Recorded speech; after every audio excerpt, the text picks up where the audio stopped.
咁呢個期間，我繼續呢，我開始諗我哋點解輸，我哋將來應該點做。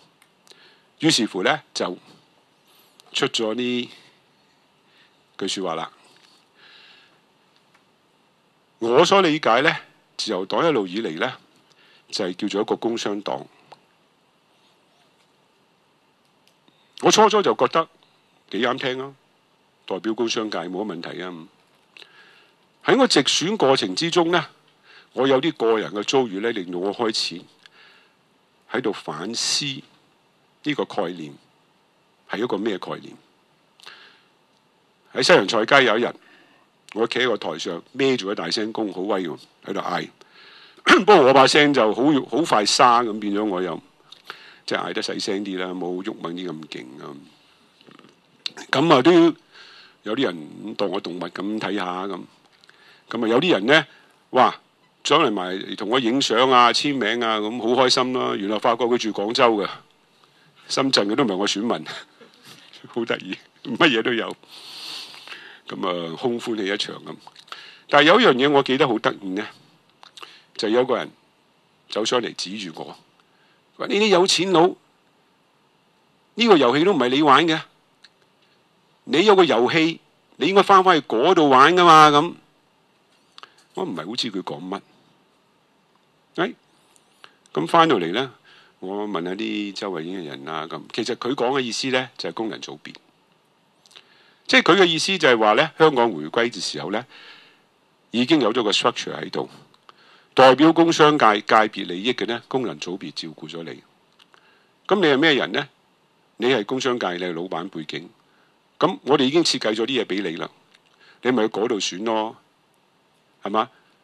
你踩嚟我呢邊，為乜呢？踩過界，呢個世界根本唔屬於你嘅，呢個就係佢嘅意思。第二個 experience 呢，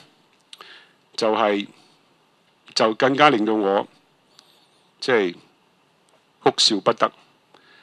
就喺何文田村。就6、7點鐘噶啦，天都開始黑啦。呢啲巴士翻嚟，咁小巴咁啲人放工咁。有個30零歲、40歲嘅女士行埋嚟同我講，咁我喺度派緊單張嘛。佢話：田生，哇，我好欣賞你，你夠硬淨啊，你又即係夠 tough 啊，又好直啊，我好欣賞你。啊，咁我係多謝。咁但係佢又講句嘢喎，佢話對唔住，我一定唔會選你。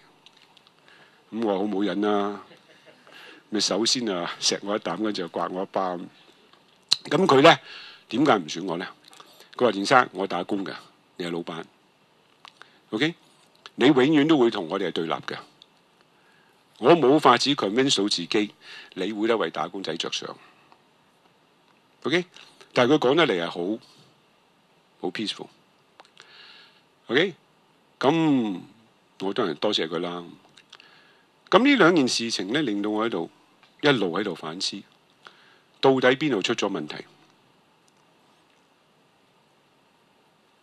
一路諗，咁亦都同一啲唔同嘅專家學者傾咁有一次同蔡子強傾開，咁佢講咗啲嘢呢，係令到我對成件事情嘅睇法好唔同。咁我將佢講嘅嘢深溝再深化啲啊，改變啲啊，咁啊翻去同自由黨講。剩餘嘅人啊，同埋啲新人啊，我去同佢哋再去溝通，就係點樣重組上路，行呢個所謂新路線。咁蔡子強講咩呢？佢就話：其實如果你要行直選呢，你如果代表一小撮人呢，或者一撮人呢，其實係唔 make sense 嘅。你工商界，你已經有好多位，好多嘅空間已經俾你去做代表噶啦，就正如西洋菜街嗰個人咁講，係咪？咁你要直選，你如果淨係一小撮人，譬如你話我係代表基層，咁當然喺基層嘅群體最大啊，但係又最多競爭，係咪？呢個第一。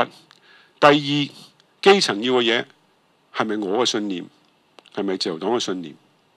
有個 question mark。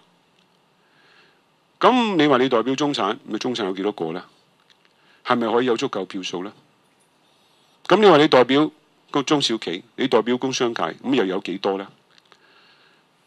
咁基本上呢，我所領悟得到呢，就係，如果你係參加直選去投身政治，你係要廣納所有嘅人，你都要考慮基層、中產、富豪、專業，乜都要諗。咁但係如果你乜都要諗，你咪真係乜都唔係。咁你個蛋糕點切呢？係嘛？咁我就開始 convince 呢個蛋糕嘅切法唔應該係資方、勞方或者背景係點嘅人。我認為個切法呢係一個價值觀嘅問題，可以用價值觀去切呢個蛋糕。咁價值觀呢就係左、中、右。咁左係咩呢？左大致上，即係如果你講財富分配咧，其實好多政治。嗱，政治呢基本上係涉及兩樣嘢啫，一樣就係利益分配，OK， 一樣呢就係道德嘅問題，即係墮胎啊，即係美國啦嚇，係嗰啲咁嘅嘢，幾十年啊，都係將人分化兩邊嘅，OK，嗰個 human rights 啊，應唔應該每人可以即係gun ownership 啊？喺美國係兩個 issue 最緊要嘅啫。係咪每個人都應該有支槍？佢有權有支槍，同埋咧墮胎係咪佢嘅基本嘅 right 定係唔係？咁香港咧呢類咁嘅問題比較少，未必一定係需要政黨嚟去即係做代表。咁香港大致上咧都係利益分配。咁喺利益分配嘅層面咧，就出咗呢個所謂左中右。左嘅意思咧就係政府乜都做晒，你抽好多稅，政府乜都做晒。Tax the rich and help the poor， 越有錢就越重錘出擊嚇。咁即係其實歐洲好多都係㗎，稅制好高，亦都幾成功喎。大家都好開心喎，有錢佬又唔怕嚇，賺1蚊抽5毫子去俾嗰個賺唔到錢嘅人。咁呢個係佢文化或者佢歷史背景啦，咁係咪？咁極右嘅呢，就可能係美國共和黨嗰類啦，就係呢低稅制啦，政府咩都唔好監管，咩都唔好立法，全部市場機制，最低工資唔應該有，係咪？咁即係獅子山學會係屬於我諗今日香港係極右嗰個啦。